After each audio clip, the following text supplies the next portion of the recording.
And now, Deborah Kobylt live in Little Italy podcast. Hi, everybody. Thanks for joining us today for Deborah Kobylt Live and our Little Italy podcast. And I'm not really sure who's joining me right now on my show. I don't know if it's Austin Powers, Dr. Phil, Donald Trump, but I believe we're being joined by John Di Domenico. No. He's Deborah. Deborah, it's me, President Trump. You're so lucky to have me on your show today. John wasn't available, so I thought I'd come by and show off my cover of Los Angeles magazine. They love me. They love me in LA. Isn't it crazy? It's amazing. Mr. President, I love how you said show off your cover. You've never changed because I interviewed you way back when I was starting out my career in the 90s. You're the same guy. And you looked absolutely fantastic. You really looked amazing. And I can say that because I had 2 beauty pageants. Well, I did. I had to give them up to be president. The greatest president in the history of presidents. Isn't it amazing? I'm speechless. Now I'm going to talk to that other guy in your head, John Di Domenico. I'm absolutely speechless, and I'm sure my engineer is too, because you've got him dead on. Gosh, how do you do that? I've been doing him quite a while. I've been doing him since like 2004. I met him back in 1990, and he'd always been rolling around in my head. So I lucked out many years ago.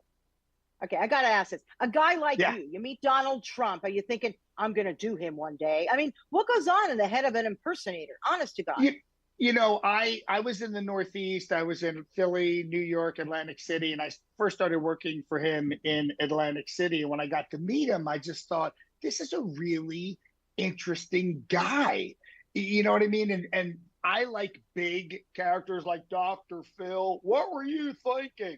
And I like bigger characters. That's kind of who I am, my personality. So, like Austin Powers, baby. Yeah. Yeah. And Dr. Evil. So those were very defining kind of characters. And when I met Trump, I was like, here's this big, physically large guy, very interesting, constantly in the press. And then in 2004, right after the first season of The Apprentice, my New York agents called me and said, "Hey, are you doing Trump yet?" And I said, he's been rolling around in my head for years. And I went in for an audition. It was a voiceover. I ended up booking it, and it was for him. Oh. So I became the voice of Donald Trump at the Taj Mahal for the boardroom game, which was essentially a ripoff of The Apprentice. You know what I mean? So I recorded like hundreds of hours of hello, everybody. Hello, blue team. Hello, green team. You did a fantastic job. You did a horrible job. You're hired. You're fired. And then they ran it through a computer, and they had some live people in Atlantic City doing the game. And I was on the phone because I was so busy. I couldn't make it to Atlantic City. I'm working on a big deal. So that was like the very first time I ever did Trump professionally was for Trump. And then the first time I ever appeared on television was for Trump because he was unavailable, and I had to do another Apprentice thing. So all these weird things kept happening and really kind of made the impression, kind of built the impression and made it much stronger for me. Gosh, Mr. President, do you remember when I met you back in Atlantic City? This was in the 90s, and I was covering your 3 bankruptcies. And I asked you a funny question, like how you were going to live on the $450,000 allowance they were giving you during your bankruptcy. It's amazing that you know the specific amount I was given. That's incredible. You remember that. It wasn't enough, but you remember that, and I appreciate that.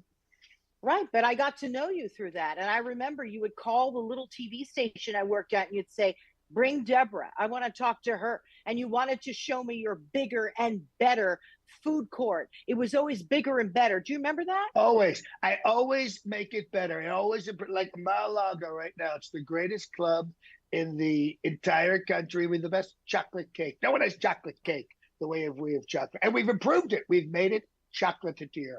Isn't it amazing? Even more chocolate than before. Bigger chunks of chocolate. Wow. When he became president, I'm talking to John now. When he became president, you must have been thinking, Oh man, I'm going to have some work at least for the next 4 years and beyond for sure. Right? I mean, what was that like for you? You must have been booked solid because I know you do It, corporate events. You do everything. Why don't you tell my audience a little bit about the work you do, where you show up to do all these impersonations and voices? I mean, let's face it, you've been everywhere. You've been on Stern, you've been on TV, national TV, news shows. Conan, Wow. yeah, all these shows. Yeah, I set out to be an actor in New York, and I was doing off Broadway and off Broadway, and doing all these things and getting TV and film work. And I was also a stand up. This is all like late 80s through the 90s. And I know you've spoken to many actors, and it's really tough. It's a grind. Yeah. And somebody got me a corporate booking. Someone saw me somewhere. I ended up doing my very first corporate gig for Sony at Walt Disney World at the Swan, and I was like, oh my God. They flew me first class. They picked me up in a limo. I made a lot more money than I'd ever made just doing theater in a basement in New York City. And I thought, wow, like I'd really like to do this. So I started doing less and less public stuff, doing a lot more corporate stuff, but keeping all my characters in. And then when I was called in for a commercial or a TV thing, which I wasn't really pursuing, that was just gravy. But I always kept the characters, expanding the characters. And then because I kind of focused on, Trump and Dr. Phil and all these things, I ended up getting like movies, these parody movies that were really popular in the 2000s. So I started ending up back in film again. And then going back to what you just asked about Trump, when Trump announced in June, I think it was June of 2015, I was one of the few people doing him. So Wow.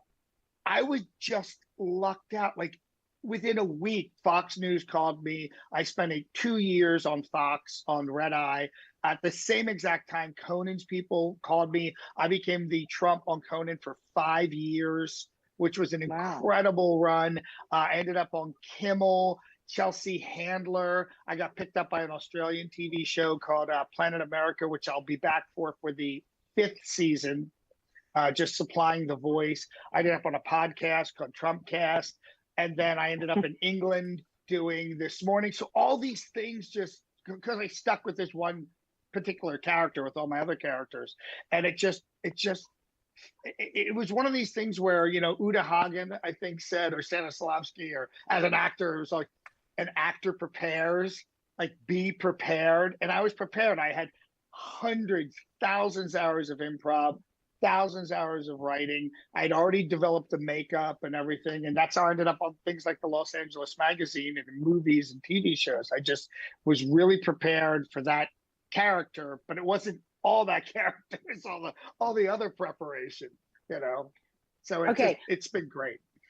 Have you ever done Trump for Trump? Like, I mean, can't Melania call you up and say, hey, could you come for his birthday? I mean, is that kind of the thing happened yet or no? Well, you're like, one of his really good friends had an unofficial inauguration party. I can't say his name, but they brought me and my Melania in to host that inauguration party. There were 6 billionaires at this party. And it was, I'd never experienced, I mean, I've done some very high-end events, but this specific individual is pretty cool. Pretty cool. Yeah, but you got to do Mar-a-Lago. I mean, you just have to. Absolutely. Just to surprise him. But I could see what he would say. He'd go like, it was okay. I mean, he would never give it to you. He would never. Oh, no. In fact, when I was on Fox, I had met Kellyanne Conway, and she came up to me, and I was in full Trump regalia, and she goes, can I get a selfie with you? He loves you. He thinks you're the nice Trump. Oh. So that was the first time I'd heard directly from someone, and this was during the presidency. So I thought that was very, very nice, because I'm not mean by nature. Hopefully I'm satirical. But what I'm trying to do is be funny, not necessarily mean in my comedy. No, you're hilarious, which is why it's great, because you know how to walk that line. You really, really do. Yeah, that's exactly what I do. The razor's edge. Yeah. So Kellyanne Conway said that her boss said you were the nice Trump. Yeah, yeah, and he was fully. Wow. He actually knew who I was going back to the very first time I did the voiceover, and then when I do the television appearance. But I did perform with him on stage. But I was Austin Powers at his 55th birthday at the Trump Marina. There it is, baby. Yeah. So I co-hosted his birthday as Austin Powers, and we did a big thing where I popped out of a cake. We had 24 women dancers on stage. The cast of The Sopranos was there. It was just this massive party in AC. Wow. You've been on The Sopranos too, right? Right. I did the final season of The Sopranos. I did an episode called Kennedy and Heidi, or Heidi and Kennedy. And it's the episode where Michael Imperioli's character, is killed. And I played Michael's neighbor. And I had another actress who I became friends with. She played my wife. And there was another couple and a third couple. And basically, the storyline was how Christopher, his character, was moving away from the family business, so to speak. It was trying to become more like a normal person. And Tony was not having it. So we did all these scenes with Gandolfini and obviously Michael Imperioli and the woman who was playing his wife. And I was really excited to spend time with these guys, like a week of work on the show. Yeah. And I've been dying to get on it. I'm Italian, but I was not cast as an Italian. I was cast as Howie Weinstein. So I was cast as a Jewish guy. I was like, do I look Jew? I guess I look Jewish because I had just done a play off Broadway. I was Jewish. So what happened was a year, like 9 months later, because they were always way behind on the shows, it finally airs, and they cut that entire subplot.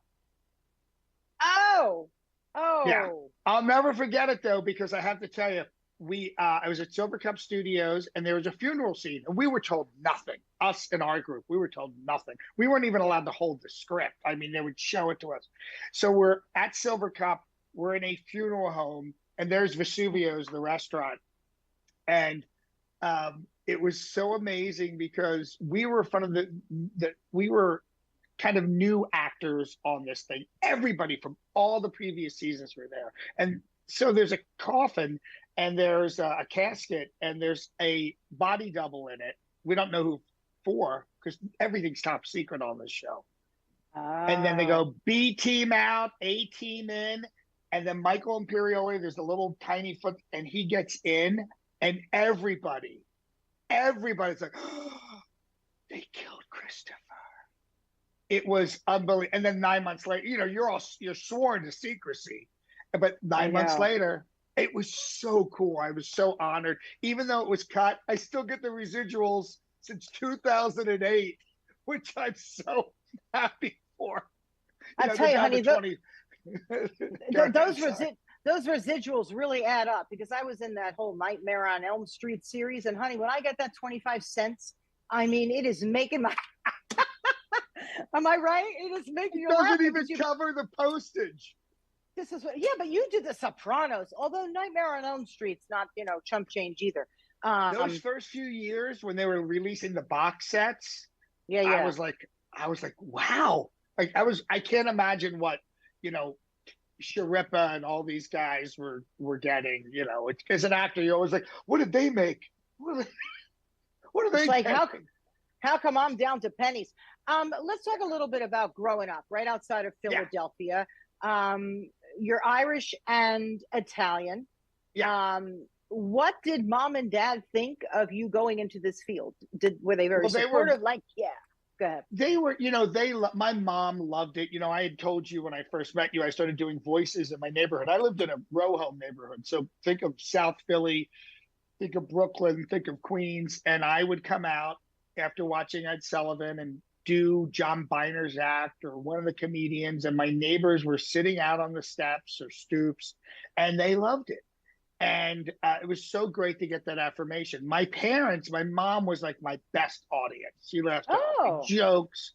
She was really great. My dad just thought I was like an alien. He's a World War II veteran, very quiet Italian guy, hardworking. And he just couldn't, I just seemed very odd to him because I'm obviously high energy. So, but he was very proud of me. He got to see me as a working for a number of years as a professional actor before he died. I was doing Tony and Tina's Wedding for about a Yeah. year. Yeah, and he actually came to the show. And I was very happy because I know that he was concerned how I was going to make a living. And I've been very lucky, and I'm a hard worker because that's one of the things he taught me is you just have to work hard, work harder than the other guy. And that was good. I think he died very happy. And it was interesting. He had pancreatic cancer. He was on his deathbed at Chestnut Hill Hospital outside of Philadelphia. And I came to visit him, and he was out of the room. They were testing or something. And it was a Monsignor from the Vatican who was next to him. And he said, and I'm going to cry, but he said, your father's very proud of you. He talks about you all the time. And I was like, my dad is talking about me. He goes, yeah, he's very proud that you're an actor and you're doing what you wanted to do. And it was like, it almost knocked me over that this priest from the Vatican is relaying a message to me. He was also sick in the hospital about my father, who really was not very communicative in any way, and saying something like that, I kind of burst into tears. Yeah, and isn't it amazing? All these years later, you still get teary-eyed. Oh, the emotions like that come just right up.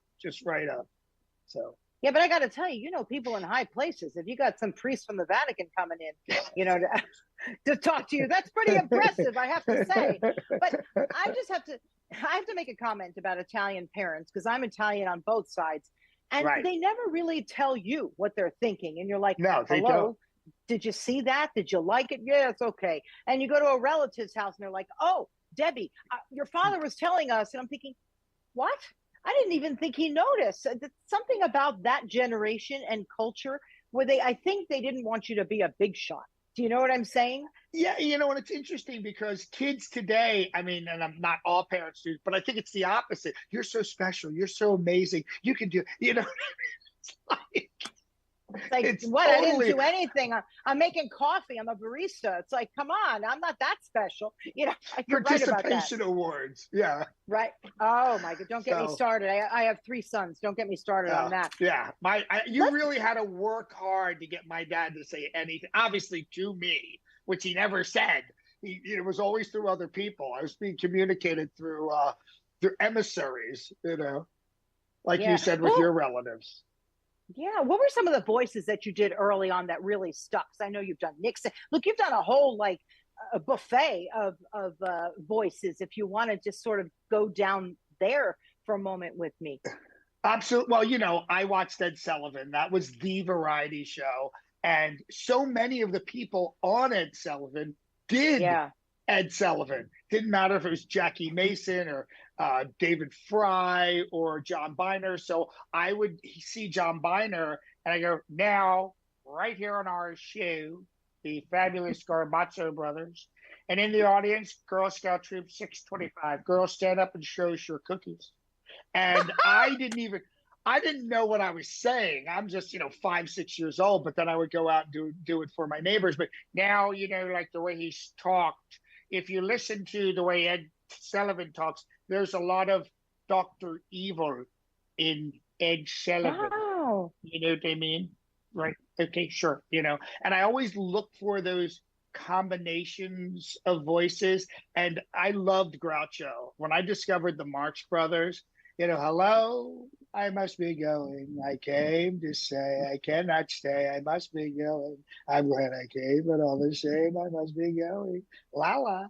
And years later, when I was putting Trump together, I'm thinking, oh, there's that musicality. Groucho and Chico and all the Marx Brothers were very musical. But I noticed when Trump speaks, he's got that odd musicality to his voice. So there's a little bit of Groucho in my Trump. There's also, when Trump announced, I've already been doing the character for years, but I always go back and, I'll lift into certain characters. Working with Jay Leno. Hey, you guys don't get the deal. But when he announced, I was like, I really need to go back and make sure. Here I am. Good to see you. How is everybody? Yeah, it's so hot in LA today. I'm always looking to like Wow. improve and in voice. So when I was really like, okay, let me get the best Trump possible, and I was thinking, who else is from Queens? Like, who do I know that talks like Trump?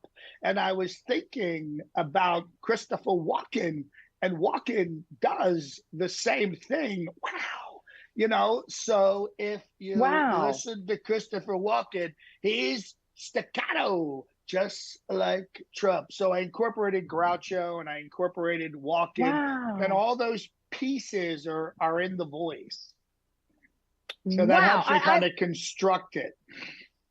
That's a smart guy. I mean, you can't do this unless you really read people. You have to be able to read people. You have to hear the cadence. You have to hear everything, the little nuances that you pick up that most people don't pick up. Right. Um, Well, and for me, and you know this because I had the speech impediment and I was in speech therapy for 8 years. oh, And having those amazing speech pathologists, those amazing speech therapists who were correcting my speech, but were teaching me, unbeknownst to them, like throat play. Well, they were teaching me throat placement, nasal placement, actual vocal production, where the sound is supposed to hit. So when I start thinking about a voice, I'm like, well, what's the throat placement for someone like Bill Clinton?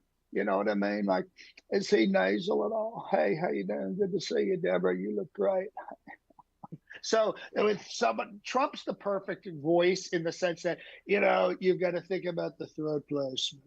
It's a little bit gravelly, not too much because he talks so much. And then the nasality is very specifically Northeast United States. Then he has the New York hard onset on the words, but he also over enunciates on certain words, I have to tell you. Right? Am I right? Of course I'm right. So you take all those components that I was taught to fix my speech, and then I can figure out, like mechanically, like this is the way to do this voice, baby, and this is how to do how to do all of these different voices because I can plug wow. in each element.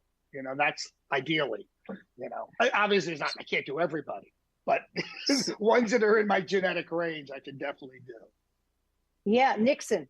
He was an easy, not easy, but I can imagine you Well, could pick him up. right. As a kid, it was I'm Richard Nixon, and the way he spoke, I'm not a crook.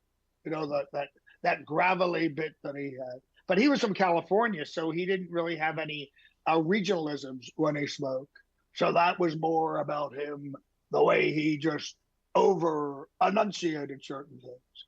People deserve to know their president's not a crook. You know.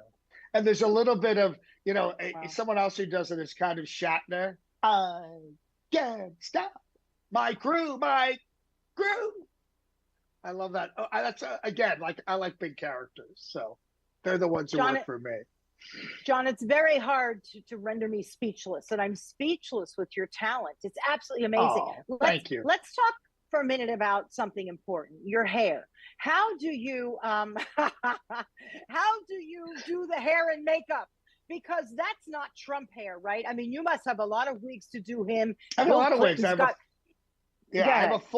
I have a full room in this house. It's just all wigs. I love the theater. I actually grew up in the theater in Yeah. the town I grew up in. There was a real functioning live theater, and I love all that the heritage of theater and wigs and makeup and what those things. For me, when I'm doing an impersonation of Trump or Jay Leno or Austin Powers or Dr. Evil, I want to make it a performance.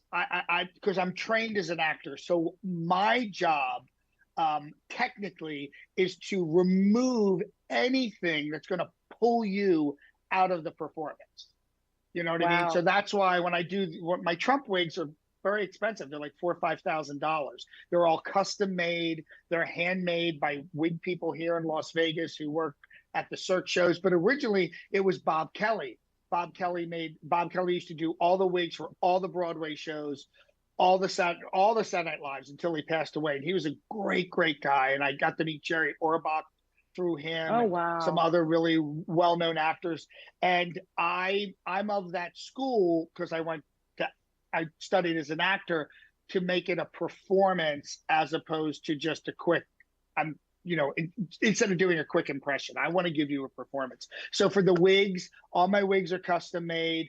My Austin Powers suits are custom made. I had the linings put in, my name's inside. Austin Danger Powers, baby. I had extra pockets, So if I'm going to do it, I want to do it right. Like when I do Trump, obviously the wig, blue contacts, the makeup, real Trump ties. I used to have Trump suits that I'd wear. Anything that can kind of help me be the character that I can kind of inculcate into my performance helps me. And maybe I'm overthinking it, but it's how I operate. So it works, baby. It works. When you show up and do corporate, okay, do you show up to warm people up? Are you doing training? I haven't. What are you doing? Here's my specialty. This is what I like to do. I like to be there for a long time. I like to be there long before it starts. So my main thing is content-driven comedy. So I'll give you a perfect example. Mako. I've done their meeting for 23 years, which is unheard of. Yeah. Most of my clients are maybe a 3 or 4 year run, and then they move on to somebody else. So I'll come in, and on the opening night, no content. It's just me as Austin Powers. Then the next morning, I might do Dr. Phil to open the whole thing, but it's definitely content. Then in the afternoon, when they want to go over the earnings report, it might be Trump for that. And then if they want to do a team building event the next day, I'll host as Guy Fieri, and we'll do a big team building event. And then that night when they do the award show, it'll be a monologue as Leno, and then I do all the awards. My specialty is to kind of integrate myself into the entire meeting, know the products, know the culture, know this group so well that when they leave, they're like, oh my God, like, who was that guy?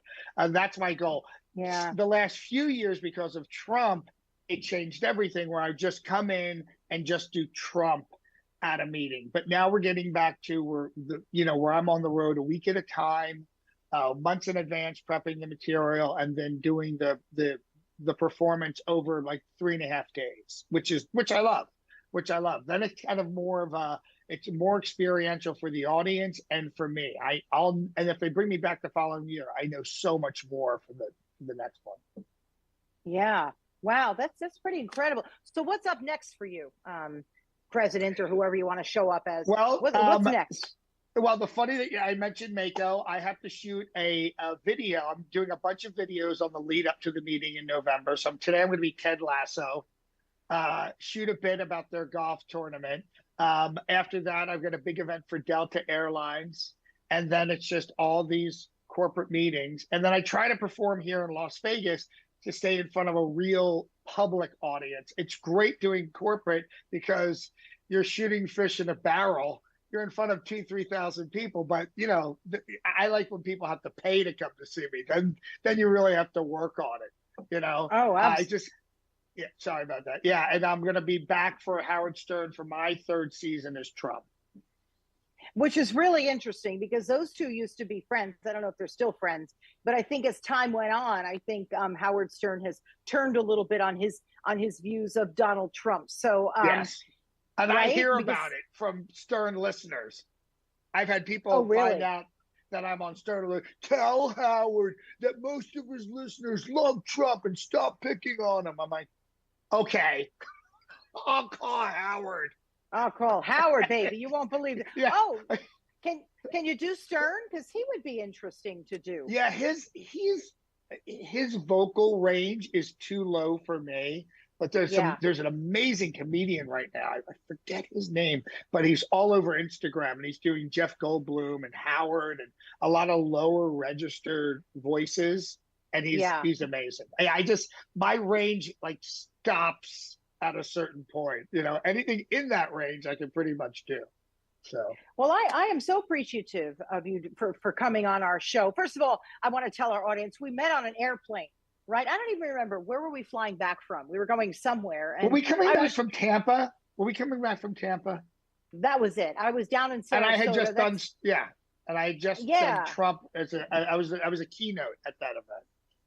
Yeah, and I was on a plane and I was just curious. You were next to us, and I'm like, well, who are you? And then we started talking, and I think we just talked the whole time back. And I thought, We did. wow, Remember the people in front of us are like, oh, didn't they have a screaming kid or something? I don't know, like, oh, no, right? I think so. They wanted us to be quiet because the lady had a baby. Us to be quiet so the kid could scream. It made perfect sense. That wasn't going to happen, but we sort of became fast friends. And I was like, I got to have you on. And you're like, yeah, why not? So I think then you looked me up like, all right, is this lady for real? So right. I really appreciate it. It was sort of one of those chance meetings. And now I think that. I love that kind of stuff. Me too. I really do. And I remember your husband said something, and I was like, wow. And he got up, and I said to you, your husband's got a great voice. And you're like, he should. He's been on air for 25 years. And I was like, wow. And then you told me who you were, and I was just incredible. Yeah, you looked us up, and you're like, wait, what? Yeah, you never know who you're going to. No, he's a radio legend for sure here in Los Angeles and I guess around the country. You ought to try doing him. In fact, early on in his career, when he was trying to get into radio, he went to one of those radio broadcast things, for like, I don't know, $1,000, radio broadcast, somewhere in Connecticut, because, and the guy said, you have a lousy voice, pick something else. It's like, isn't that always the way? And they said, terrible voice, you won't make it. And he's like, yeah, okay. You got a terrible voice, kid. Yeah. So anyway, that was really a lot of fun.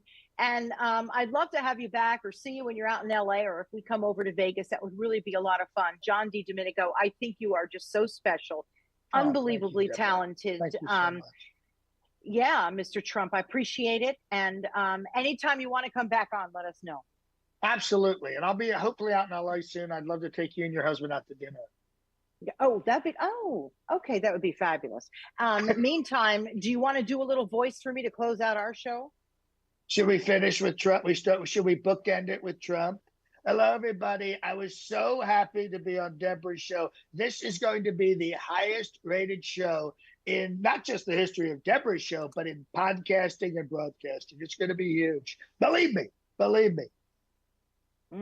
Thank you very much, President Trump. No, I didn't vote for you.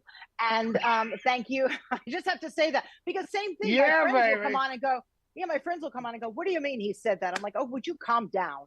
So you know how it is. Anyway, thank you so much for doing that, for your voices, for your talent, just telling us your whole story. You're really a delight.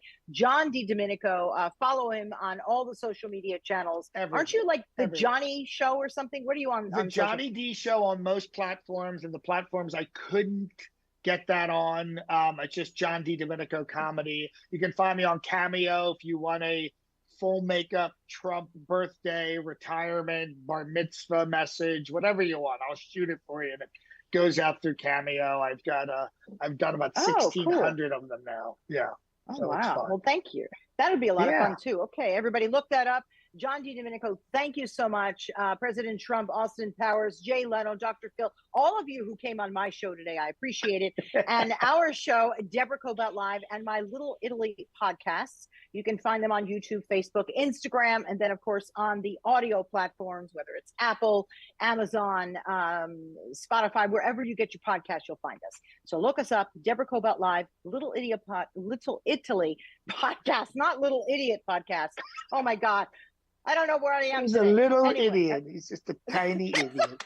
Wait, that's a great name. Wait, that's a... Oh, my God. That's a great name for a podcast. But mine is the Little Idiot Podcast. Little Idiot Podcast.